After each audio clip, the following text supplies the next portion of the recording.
Today, I want to get into this whole Newjeans return to ADOR situation. Like, are they actually coming back? Or is everyone just pretending? Because right now, Minji, Hanni, and Danielle's reinstatement still hasn't been confirmed by ADOR, and that alone is sketchy. And the weirdest part? They announced their own return before ADOR said anything. Like, why? Why are the members the ones making statements while the company stays quiet? Is someone trying to sabotage the Maknae line? Did haerin and hyein actually go behind the others' backs? Or is this all being controlled by Hee Jin? Because her statement, yeah, it was giving something's off. When I made a video on November 13th, that day was pure chaos. Articles dropping every 5 minutes, one saying they're back, another saying no they're not, and apparently ADOR weren't even picking up the members' calls. It was a mess. And let me just say this straight. I don't think anyone's completely innocent here. Now, here's the part a lot of people missed. On the 11th, literally one day before the 12th, when the reinstatement announcement dropped, Hee, haerin, Minji, and Hanni all met with the ADOR CEO together with their families. If you only skim the articles, it feels like Minji and Hanni went their own way. But no. Up until the day before the announcements, all of them except Danielle sat down with ADOR. They were negotiating as a group. And then suddenly, the next day, everything split. ADOR only confirmed the return of haerin and Hee. Not all four, just the Maknaes. Which is weird, because if all four were in the same meeting, then this wasn't about having different opinions. It looks more like the members were still aligned, still discussing together, but ADOR only decided to take back 2. And of course, those 2 are the youngest, the Maknae line. So now they're getting hate because people think they betrayed the others, or took a different side. Honestly, everyone's just confused and no one knows who to trust right now.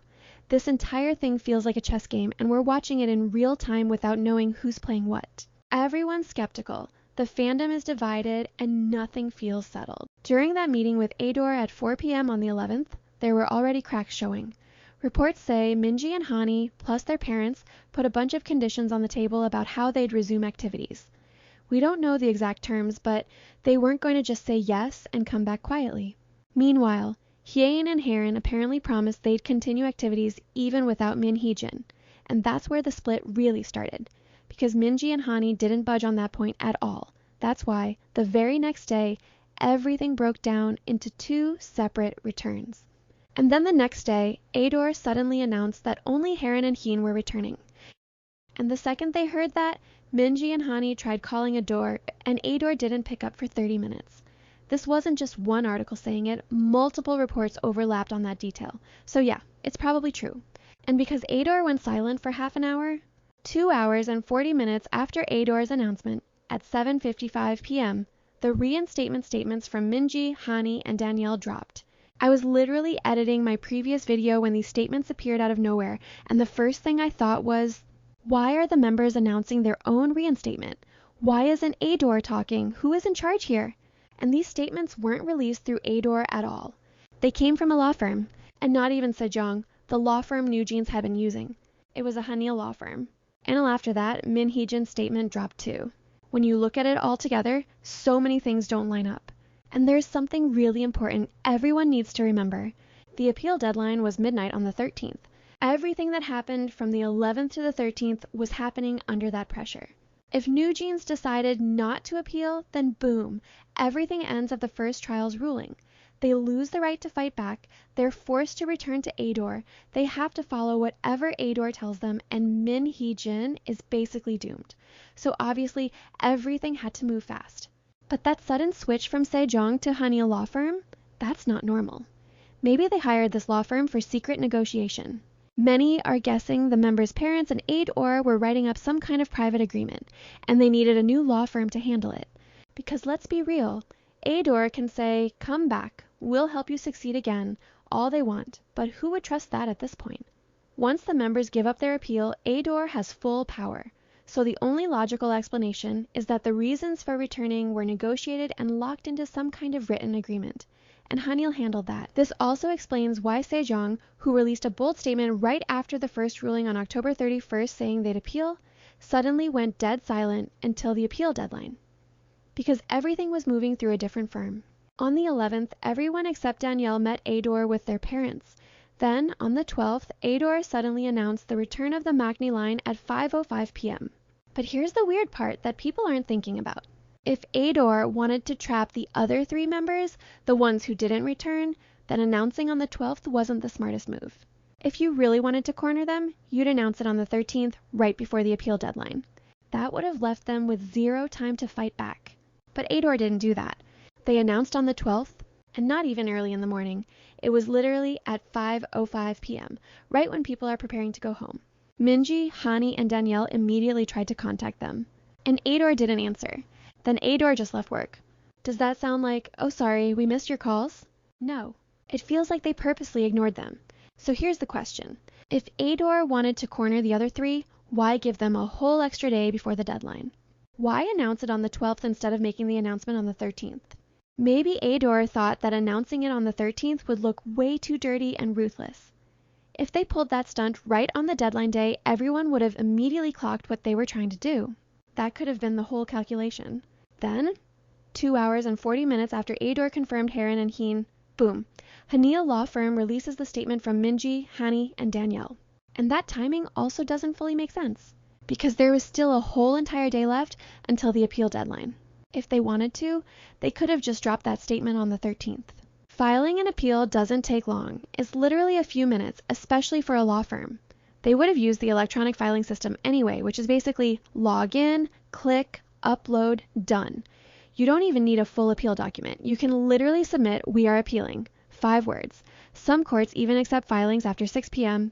So again, why did ADOR rush on the 12th? And why did Minji, Hanni, and Danielle rush that same evening? And the cherry on top, the statement came from Hanni law firm. Law firms do not get hired in 24 hours. Right after the first ruling, Sejong law firm put out a statement saying they would appeal. So if Newjeans suddenly moved to Hanil anyway, then that brings up a big question. Did all the members switch together? Did this include haerin and hyein? Or were only some of them working with Hanil? Even though it looked like all 4 were acting as one team, Minji, Hanni, haerin, and hyein, behind the scenes, haerin and hyein must have already been in quiet communication with ADOR for a long time. That would explain the way they surrendered. That would explain why ADOR only announced those 2. But that whole "we couldn't reach Danielle" excuse? Sorry, I'm not buying it. The appeal deadline was the next day. This was literally the moment where every minute mattered. How does someone suddenly become unreachable during the most critical hour of your entire career? And here's the part that really made everything feel even more suspicious. Right after Minji, Hanni, and Danielle dropped their statement, Hee Jin's statement came out immediately after. I really think the 3 of them were in contact with Hee Jin until the last possible moment, planning the rollout together. And there's this weird sentence in Hee Jin's statement that I can't get out of my head. She said, "I can start again anywhere, but no matter what, Newjeans must remain whole as 5. And again, above all, I sincerely hope all 5 members are happy. She keeps repeating 5 members, like she's pushing a narrative. It sounds less like concern and more like instructions. Because if she's telling them, I can start fresh anywhere, like go back to ADOR, then why is she also drilling in this idea that the 5 have to move together? The members and ADOR don't need her micromanaging that. That's why I really believe Minji, Hanni, and Danielle rushed their announcement following her lead. They were still communicating with her. That's why everything feels so coordinated and rushed.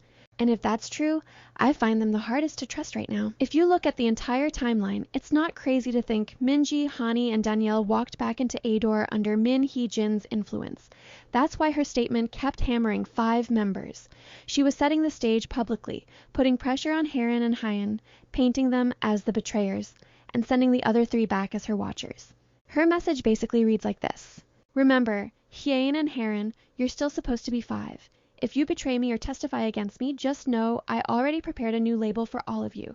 After everything I did, you're really going to turn on me. If you do, I'll reveal what I have. Don't make me your enemy. That's the kind of tone she was implying between the lines. But at the end of the day, the appeal deadline passed. There's nothing Minji, Hanni, or Danielle can do now. And even if haerin and hyein's surrender felt sincere, they're trapped in the same situation. The 5 of them now have no choice but to follow whatever ADOR and Hybe decide, and they're probably going to be used to tighten the pressure on Hee Jin. But it really feels like Hee Jin is finished. That last thin root she was clinging to has finally snapped.